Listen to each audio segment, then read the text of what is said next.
এদিন ৰাতিপুৱা প্ৰায় 10মান বজাত বৰটিং নাওখলীয়া উৎপল বৰা নামৰ এজন ল'ৰাই মোলৈ ফোন কৰিছিলে। তেওঁ বৰটিং নাওখলীয়াত ঘৰ বুলি মোক চিনাকি দিলে। দি মোক সুধিলে যে আপোনাৰ ট্ৰেক্টৰখন লোৱাৰ কথা আছিলে, ল'লে নেকি? অলৰেডি তেতিয়া মই এখন ট্ৰেক্টৰ পে'মেণ্ট কৰিলোঁ। সেই ট্ৰেক্টৰখন মোৰ আহোঁ মানে 2 এদিনতে দিওঁ 2 ডিলাৰ সোণালিকা ডিলাৰ পৰা। বা মই তেনেকৈ ক'লোঁ বোলো এতিয়া ট্ৰেক্টৰ সৈতে মোৰ প্ৰয়োজন নাই, নালাগে। তেতিয়া বোলে আপোনাৰ পুৰণা ট্ৰেক্টৰখন আপুনি চেঞ্জিং কৰে নেকি? তেনেকৈ সুধিলে। মই বোলো পুৰণা ট্ৰেক্টৰখন এনেই 48 হাউচৰ, গতিকে এইখন মোক অলপ কম পাৱাৰ, যদি বেছি পাৱাৰ ট্ৰেক্টৰখন 52 হাউচ মানত চেঞ্জ হয়, কিন্তু মোৰ হাতত একেবাৰে এতিয়া পইচা নাই। অলৰেডি এখন ট্ৰেক্টৰত মই পে'মেণ্ট দি দিলোঁ। গতিকে সেইখন এগেইনষ্টত যদি দিব পাৰে তেতিয়া মই লওঁ। সেইবিলাক সেইখন দিলেই হ'ব, সেইখন জমা দিলে আপুনি আমি নতুন ট্ৰেক্টৰখন আপোনাক দি দিম। সেইবুলি ক'লে ঠিক আছে। সেইদিনাখন মই অলৰেডি মোৰ অফিচিয়েল কামত মই গুচি গ'লোঁ গোলাঘাট। সি আহিলে গাড়ী চাবলৈ আহি গাড়ী চাওঁতে মোক ফোন মাৰিলে। মই বোলো ষ্ট'ৰতে গাড়ীখন আছে, আপুনি যাওক চাই লওক। চাই কৰি গুচি গ'ল।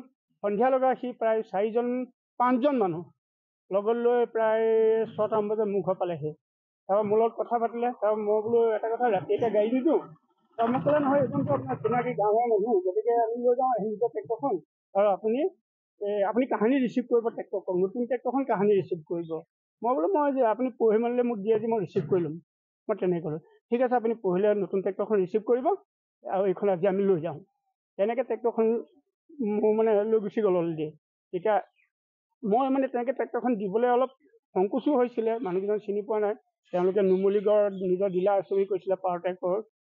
মই তেওঁলোকৰ পৰা এটা ৰিটাৰ্ণ বিচাৰিলোঁ। এতিয়া ৰাতুল বৰা বোলাজনকে লিখি দিবলৈ ক'লে।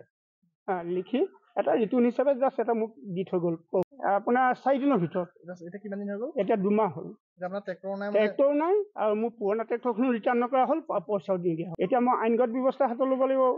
গতিকে কালি মই অলৰেডি আমাৰ লোকেল থানাৰ চমনি গাঁৱৰ ICS আলোচনা কৰি এখন তেওঁলোকৰ এগেইনষ্টত এজাহাৰ দাখিল কৰি থৈ আহিছোঁ। এতিয়া খেতিৰ দিন আল্টিমেটলি খেতি সামৰিব হ'ল। মই খেতি ছিজন এটা মোৰ অফ হোৱা মানে এতিয়া ইয়াৰ পিছত আৰু 6 মাহ 4 মাহ গাড়ীখন বহি থাকিব। মোৰতো কাম নহ'ব এতিয়া গাড়ী লৈ। এতিয়া তেখেতসকলে আজি পৰ্যন্ত মোক গাড়ীখন ডেলিভাৰী দিব পৰা নাই। কৰিলে কি কয়? আপোনাৰ আৰু 2 দিন আছে, গাড়ী আহি পোৱা নাই।